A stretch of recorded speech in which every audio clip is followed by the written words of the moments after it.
네, 제가 이번에는 방학 동안에 과학 공부는 어떻게 해야 될지 어, 과학이 좀 할만하지만 네, 점수는 잘 안 나온다. 뭐 약간 중위권을 말하는 겁니다. 저는 이렇게 상위권, 중위권, 뭐 하위권 이런 말 안 좋아해요. 그래서 저도 좀 제가 좀 독특하다고 생각합니다.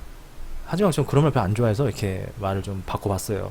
과학이 할만하지만 점수가 생각만큼 잘 안 나온다고 생각하는 학생들에 관해서 과학 공부를 어떻게 하면 좋을지 제가 말씀드리려고 합니다.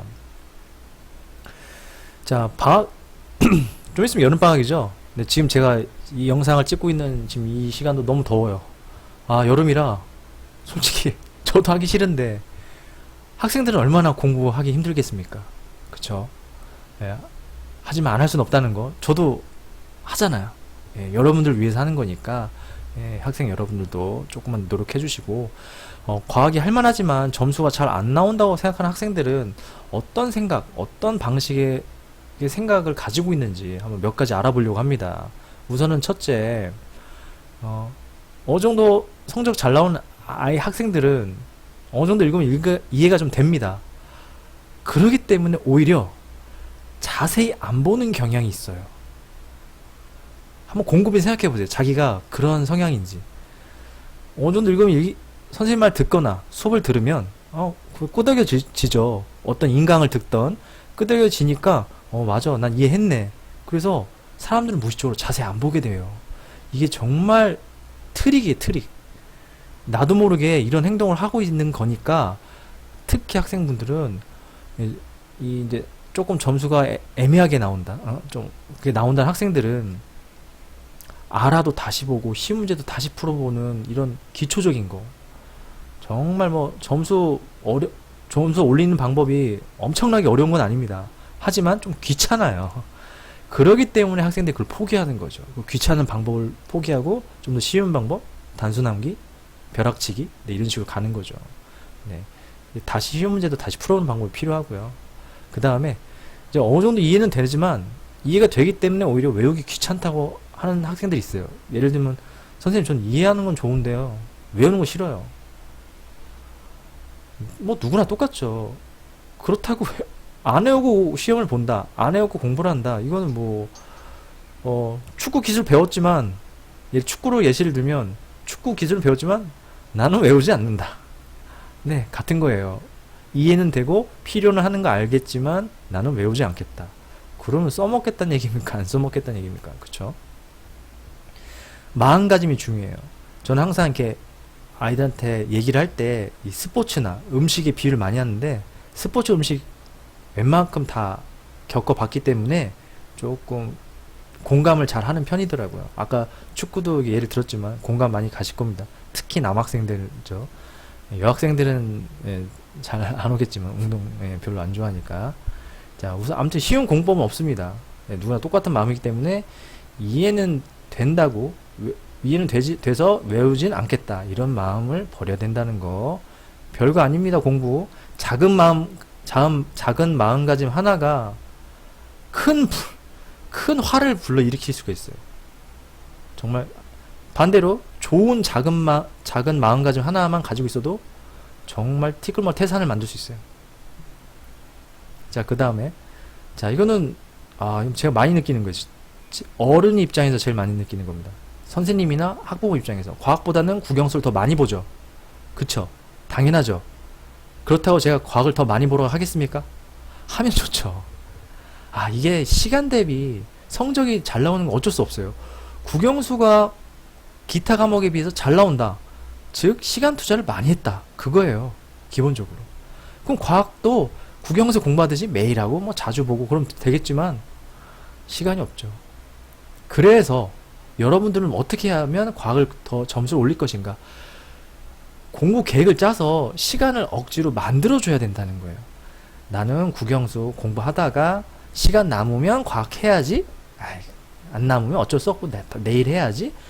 영영 못합니다. 영영. 그래서 시험 기간에 벼락치기 하는 거예요. 과학도. 공부 계획을 통해서 시간을 강제로 만들어줘야 돼요. 나는 꼭 하루에 뭐 일주일에 2번이든 3번이든 아니 매일이든 난 몇 분씩은 꼭 과학을 공부할 거야. 그러지 않으면 난 과학을 볼 수 없고 그러다가 난 시험 때 벼락치기 하다가 성적 떨어질 것 같아. 그러면 안 되겠지? 이게 스스로 다 잡을 수 있게끔 공부 계획을 한번 짜 보시고요.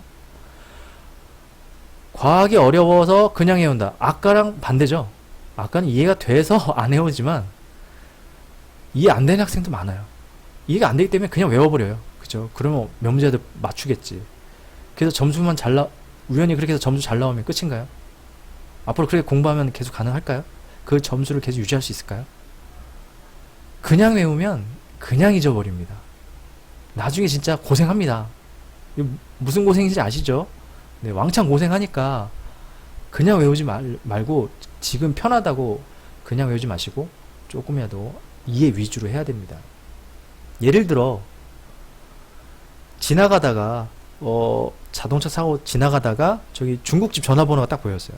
중국집 저 배달 시켜 먹어야겠다. 순간적으로 외우죠. 그냥 외우면 집에 와서 전화번호 까먹어요. 그쵸? 조금이라도 전화번호 어떻게 하면 이해해서 오래 기억할까? 저 중국집이가 빨리빨리 온다고 해서 파리파리네? 난 이렇게 이해하고 외워야지. 그럼 아까 중국집 뭐였다 아까 빨리빨리 온다는 의미였는데 맞아, 파리파리. 이런 식으로 생각하잖아요. 근데 이런 게 바로 공부 간단한 이해입니다. 무조건 암기하는 것보다는 이렇게 이해가 필요하다는 거예요. 그쵸? 그러면 어떻게 공부하면 좋을지 제가 이제 구체적으로 한번 예시를 들어보겠습니다. 자, 우선은 나름 점수 나오지만 잘 안 나온다는 학생 기준입니다. 기본 단어들을 그냥 정리하지 마시고, 제 정리가 중요하다고 했는데 그냥 정리하지 마시고 비슷한 개념끼리 묶어서 정리하는 겁니다. 예시를 들어보죠.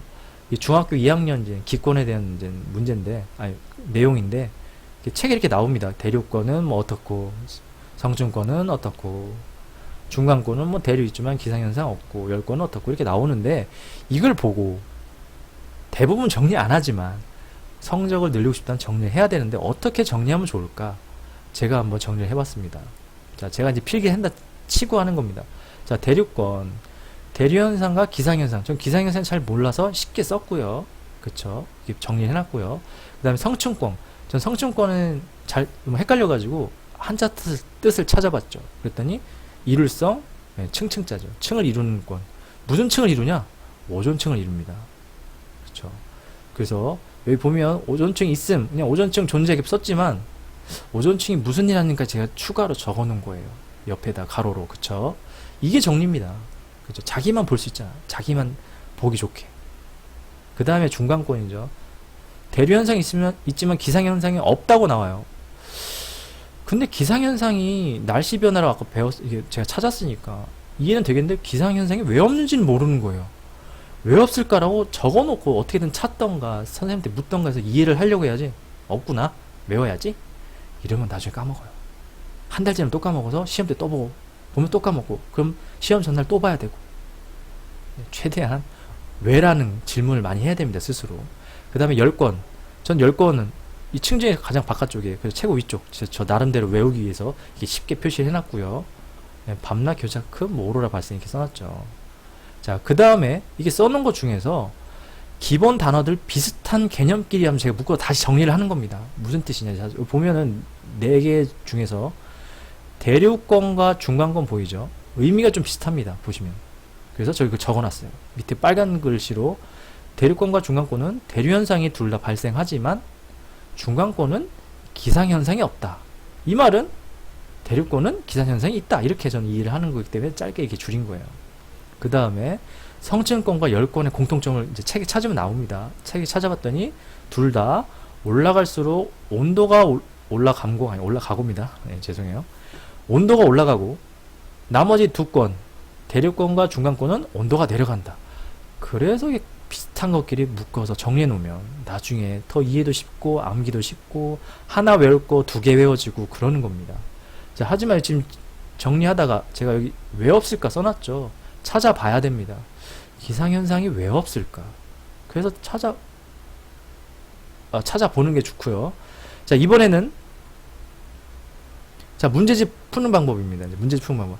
아이들이 무조건 양쪽으로 문제집 한 거 다 풀면 공부 다 했다. 이런 식으로 가는데 별로 안 좋아요. 별로 안 좋은 게 아니고 필요는 하지만 그것만 가지고는 효율적으로 할 수 없어요. 방학 동안에 어떻게 하면 좋은가? 질로 푸는 겁니다. 질로. 양보단 질입니다. 자, 이런 문제가 있습니다. 아까 자, 그 기권에 대한 문제. 옳은 것을 모두 골라라. 그래프를 보고 뭐 ABCD 뭐 아까 얼핏 봤기 때문에 얼추 맞출 수 있어요. 그렇죠? 그래서 그냥 눈으로 보고 보통 사람들은 이거 맞아? 니은? 대기가 불안정해? 비불안정한가? 안정할 것 같은데? 그래서 틀리고 여기서 뭐 기영님 이렇게 공부를 하는데 문제를 푸는데 그거는 정말 맞추기에서 억지 부리는 것 같고 정말 평상시에 질로 푼다는 걸 보여주겠습니다. 이러면 문제 하나만 풀어도 이런 비슷한 문제 안 풀어도 됩니다. 좀 과장해서 말씀드리면 하나만 제대로 풀면 다 풀 수 있어요. 비슷한 문제는 어떤 식으로 푸냐. 자, A에서는 기상현상 나타나죠. 그러면 기상현상 나타난다 생각하면 우선 동그라미 맞게 표시하고 기상현상이 왜 나타나는지 이유를 쓰는 겁니다. 자기가 스스로 고민해서 A에서는 기상현상 나타나지? 왜 나타나는데 외웠지? 맞아, 수증기 있지. 그 다음에 니은에서 B에서는 대기가 불안정하다. 대기가 왜 불안정하지? 대기가 불안정한가? 안정하지? 왜? 대류현상이 없어서 안정. 대류현상은 왜 없지? 높이가 올라갈수록 온도가 올라가기 때문에 그런 거죠. 비층은 여기 보이죠? 올라가니까 뜨거운 공기는 안 내려와요. 그래서 공기가 회전하지 않아. 그래서 안정하다. 이런 식으로 스스로 계속 공부를 하는 겁니다. 문제를 통해서. 자, 디귿. C에서는 유성이 관측된다. 가물가물합니다. 그러면 저는 세모나 물음표를 표시합니다. 그리고 잘 모르겠으니까 왜 유성이 관측되지? 그래도 써놔야겠죠. 그래서 공부를 하는 거예요. 애매하게 알고 있는 것들은. 그 다음에 리을. D는 10건인데 공기가 희박해 일교차가 매우 크다. 맞은 것 같아요. 그 다음 왜 맞는지 써야 됩니다. 네. 온도 유지는 대기가 있어야 가능한데 10건에는 대기가 거의 없어요. 희박하다고 아까 했어요. 그쵸. 희박하기 때문에 온도 유지가 잘 안 돼요. 그러니까 뜨거워지면 확 뜨거워졌다가 해지면 확 차가워지고 그래서 일교차가 크겠다. 전 이렇게 이해하기 때문에 이렇게 쓰는 거예요. 그 다음에 이제 문제를 풀었으면 제대로 알아야 됩니다. 아까 전에 제가 왜 없을까 안 적었지만 적어야 되는 거고요. 자, 이것도 유성이 왜 관찰되는지 모른다면 찾아봐야 됩니다. 그러면 저는 이렇게 표시를 했죠. 오로라는 최고 바깥쪽에서 벌어지는 거예요. 최고 바깥쪽에서 입자가 들어올 때 10건에 있는 알갱이가 부딪히면서 오로라 생기는 거다. 이렇게 이해하고 있고, 유성은 대기와 마찰이 있어서 빛나는 거예요. 근데 대기는 10건에서 희박하죠. 그쵸? 그러면 어디냐? 네, 중간권에서 부딪히겠죠. 여기 대기가 여기서부터 여기까지 많을 테니까. 저는 이렇게 이해하고 외워야 되는 겁니다. 그래서 문제가 이렇구나. 그래서 이렇구나. 제대로만 공부하면은 이 한 문제 가지고 이 기권의 이 4가지 층에 대한 걸 자세히 공부할 수 있어요. 문제를 이렇게 풀어야 됩니다. 양보단 질로 가셔야 돼요. 제가 이제 그 점수가 잘 안 나오는 학생, 어느 정도 나오지만 그런 학생들한테 말씀드리고 싶은 거는 아는 것과 제대로 이해하는 것은 완전 다릅니다. 사람들은 안다고 생각해서 안다고 생각하는 것 자체를 난 100% 이해한다고 알고 있어요.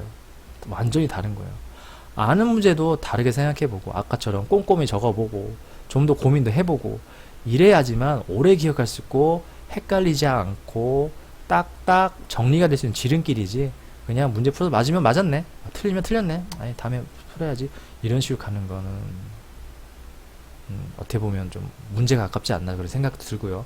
방학이라면 시간적 여유가 있으니까 조금만 더 질적으로 아니면 평상시와 다른 방법으로 한번 공부를 해서 나한테 좀 더 맞는 공부법은 없는지 찾아보는 게 방학 동안 할 일이라고 생각을 합니다. 할 수 있겠죠? 네. 할 수 있으니까 제가 여기다 이제 설명을 드린 거예요. 할 수 없으면 제가 굳이 입 아프게 설명하겠습니까? 꼭 한번 해보세요. 별거 아닙니다. 별거 아니지만 오래 하면 됩니다. 자, 이상으로 마치겠습니다.